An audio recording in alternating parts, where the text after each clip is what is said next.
Alright, welcome back APDL. It is Quincy, or Cap Fox, coach of the Galivanting Gallades, and we have another amazing game this week to go over. We played none other than the JK, or the coach of the Twin City Talonflames. You guys probably know Josh. If you don't, he's probably one of the top players in the league, and he's sort of my golden goose of people I look to beat every season. Every game we play is super fun, usually pretty close, but always very, very stressful. And this game was no different. He always brings his A game, and I think in the history of the entire APDL, I have maybe beat him twice.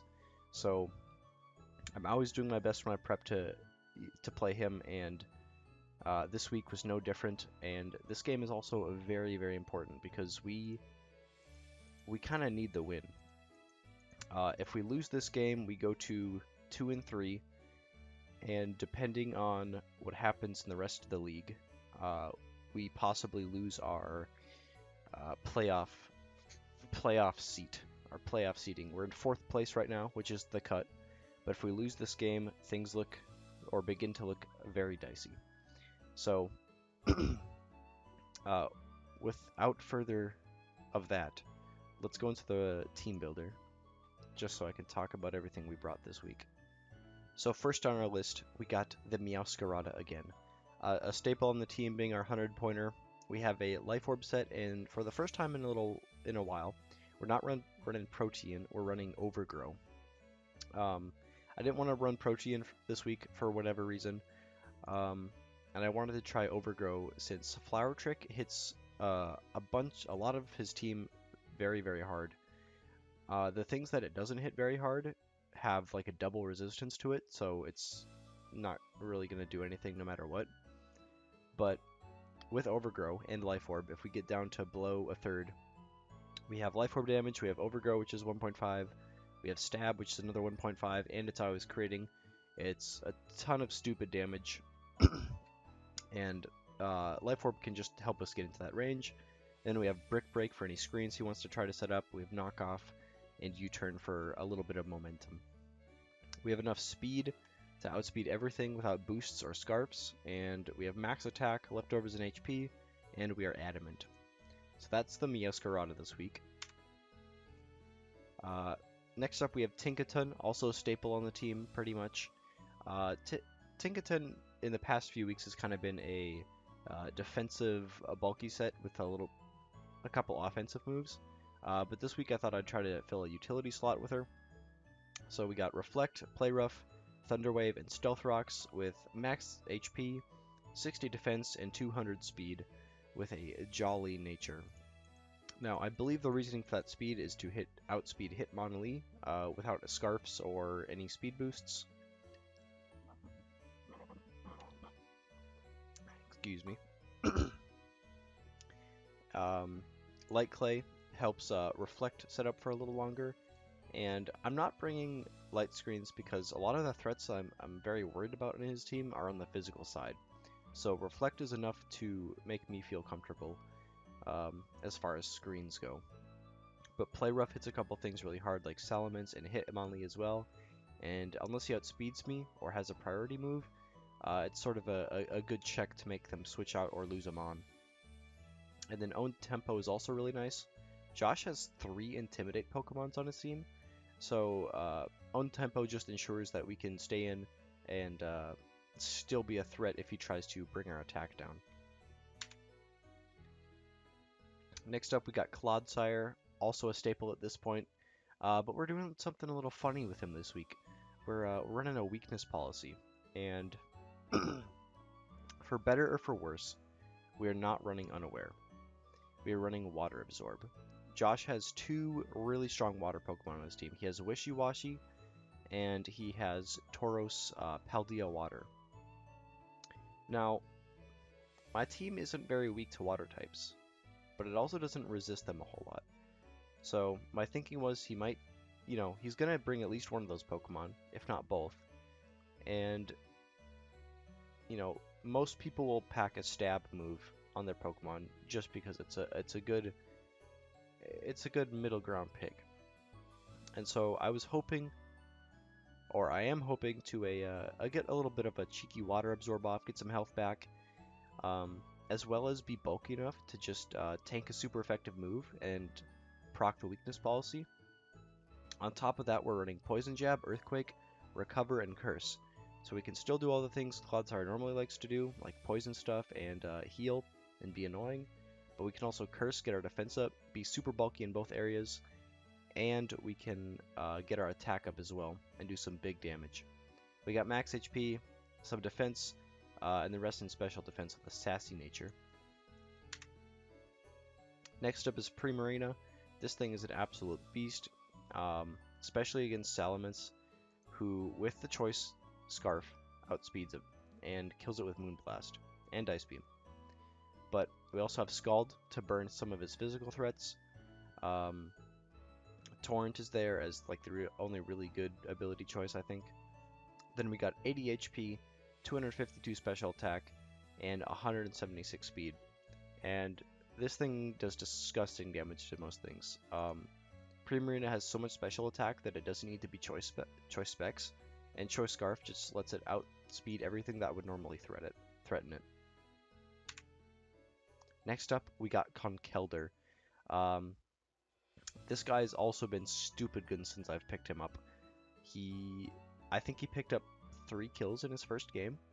So we're running something pretty similar. We're running Flame Orb, Guts, as always, what you do with Conk. And then we got Rock Slide, Close Combat, Mach Punch for priority, and Knock Off because it's the best move in the game. Then we got max HP, max attack, and leftovers and special defense with an adamant nature. So this guy does stupid damage, and he is also Terra Rock.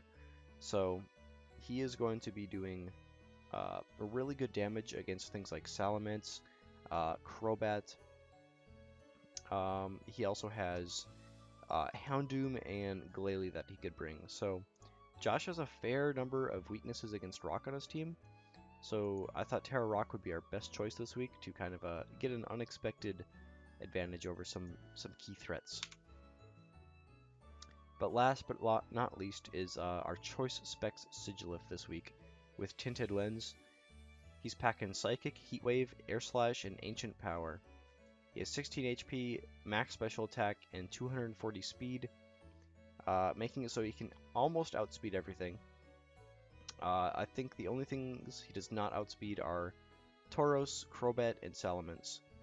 So some of the key threats he can't quite get ahead of.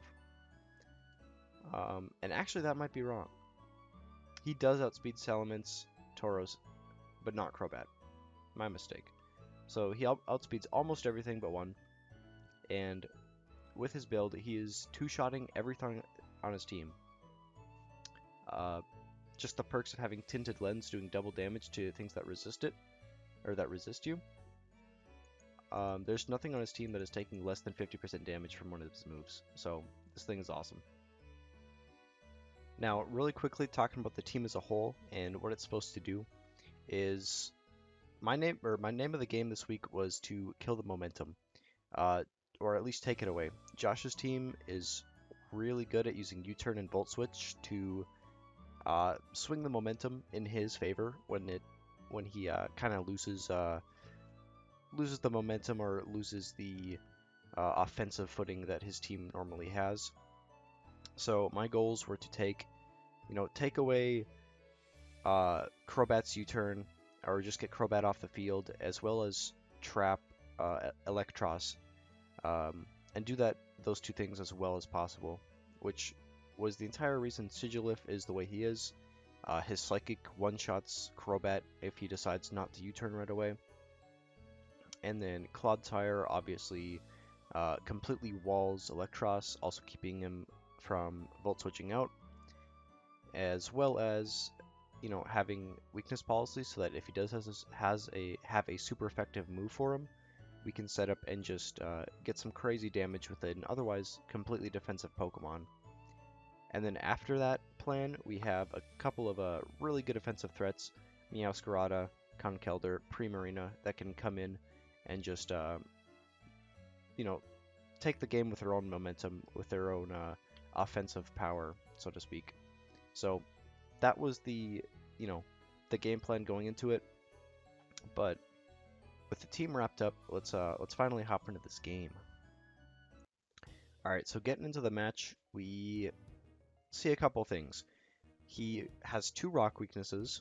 So he doesn't have Houndoom or Glalie, but he does have Crobat and Salamence, and those are the 2 big key Pokemon that are weak to rock that we wanted to see.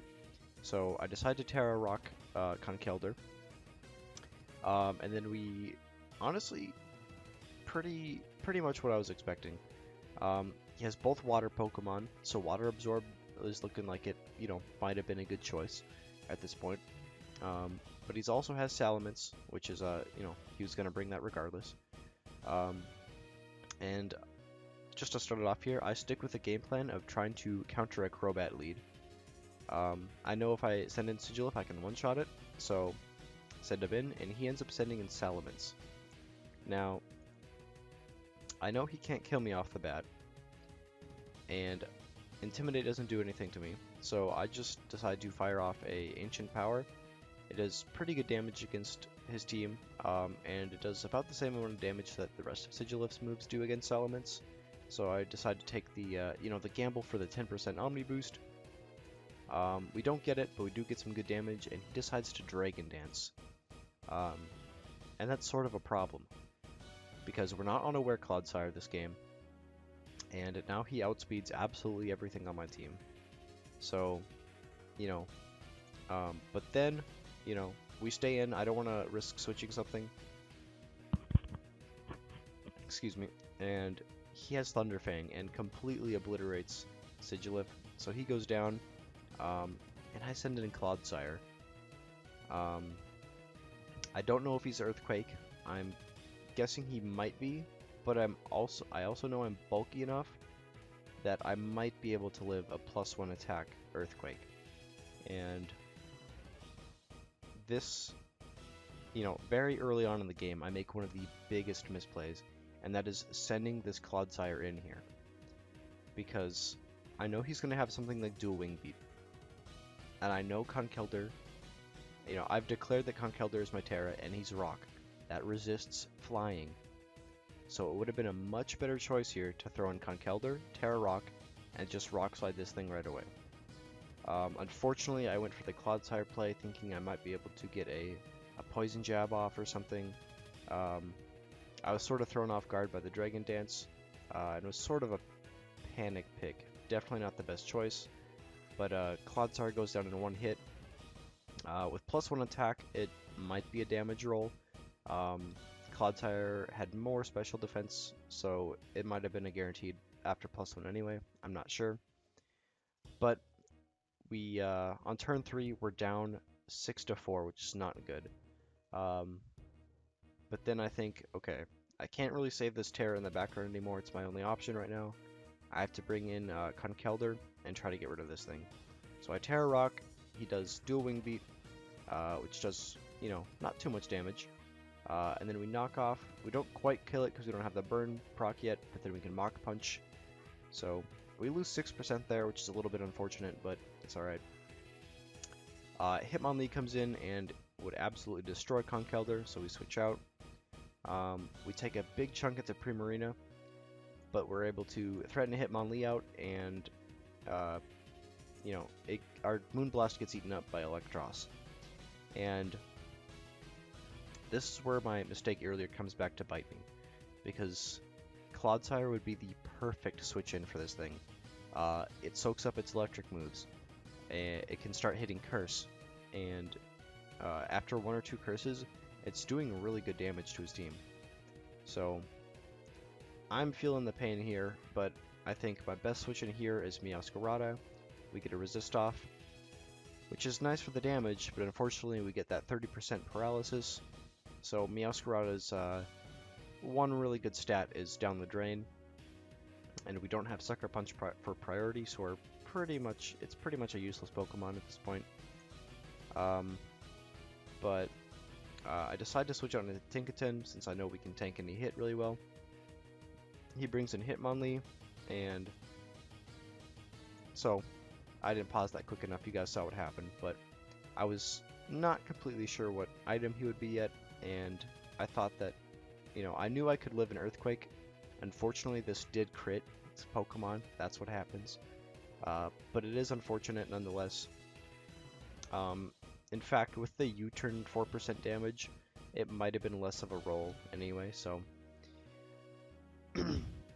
But regardless, a play rough might have killed there. So that was my hopes. Unfortunately, we get taken down. We come back in with Primarina. We get a free switch in, and he goes back into the Electros. We shoot a Scald off. We get burn on it, so we have some chip damage going now. I decide to bring Meowscarada back in. I'm thinking if I can sack Meowscarada, get Conkeldurr in for free, I can kill this thing. So that's what I do. He switches into Tauros Paldea, and our paralysis procs again, which is very unfortunate. I think I clicked Flower Trick here, but it didn't go off. So we switch back into Primarina, hoping to eat up like a fighting move. Body Press does a quarter of our health, and then we're able to Moonblast this guy. So he learns we're Choice Scarf, but we do get rid of the Paldea Water Tauros, and we're down 3-4. And at this point, it's not looking unwinnable. We have a win condition, which is basically we need to get rid of Hitmonlee, and then Conkeldurr can kind of go through the rest of the team, sort of. Wishy-Washy is still a problem, and Crobat still outspeeds and might be able to do some good damage. But if we can just get rid of the Hitmonlee, Conkeldurr should be able to punch through this team. So we have a narrow window of victory, but it is still here at this point. So he brings in Hitmonlee. I know we're not faster, but I can't afford switching and just throwing something away, giving it free damage. I've already been switching enough this game, so Primarina has to go down. And I bring in Conkeldurr, and I went for a knockoff there. So he was Choice Scarfed, so Poison wasn't going to do anything to Rock type. So switching was his best move there. His Electros goes down, which, we take it, but we really needed the Hitmonlee to go down. So we're basically left with Conkeldurr against Crobat. He does Brave Bird to, I think, he was thinking we were a flying type or fighting type, excuse me. So we are able to get a bit of a lucky kill there. He kind of forgot about the Terra typing, which in his video he did say it was a misplay, and it might have been, but I think at this point it was just for differential. So, not too big of a deal on his end. We do end up taking a little bit more damage, but then Hitmonlee is able to come in. Mach Punch does not kill him, and he's just able to put us in the ground, and Meowscarada cannot do anything against that. So that is where the game ends. Luckily, even with our misplays, we kept it pretty close, a 2-0. And realistically, that could have been a 3-0 or 4-0 very easily. So, we're glad we recovered a little bit. We played to our outs, but we lost the game, which is very, very scary. Looking into a playoff run. But overall, GG's to Josh. I thought you played amazing. I know you said you thought you played like shit in your video. I do not think that was the case at all. But this game was super stressful. It was super fun. Again, Josh is one of my favorite opponents to run into in the league because he is so tough. He's so creative, and he's always just on top of his game. He's one of the people that if you can beat Josh, you're in a good position. So it's always fun looking forward to our games. But that was our game this week, and now as far as playoff picture looks, it's looking very dicey. We basically need to win. We need to beat Weston next week. We play the Florida Florgies, and it is a game we have to win. If we lose, we're just out. Now, if we do win, we should be in as long as Josh defeats the Castelia City Kingambits. On the, in the condition that, or in the scenario that the Kingambits win that game over Josh, then it comes down to who won more. So if I got a +1 differential, but Orion or the Kingambits get a +3 differential, he gets into playoffs. So we need to win that game, and we need to make sure we win it big. But we're still in the running. We can still get in, so we're still going to be bringing our A game. I'm looking forward to my next game with him. He's also been a new player. The Florida Florges have been a new player this season and has improved so much. So, I'm not looking forward to catching him at his best in this season. He's improved so much this season, so it's going to be a really fun game. I'm looking forward to it. But I'm a little sick, so that's where I'm going to end the video. I hope you guys tune in next week, and thank you if you tuned into this one. I will catch you next time.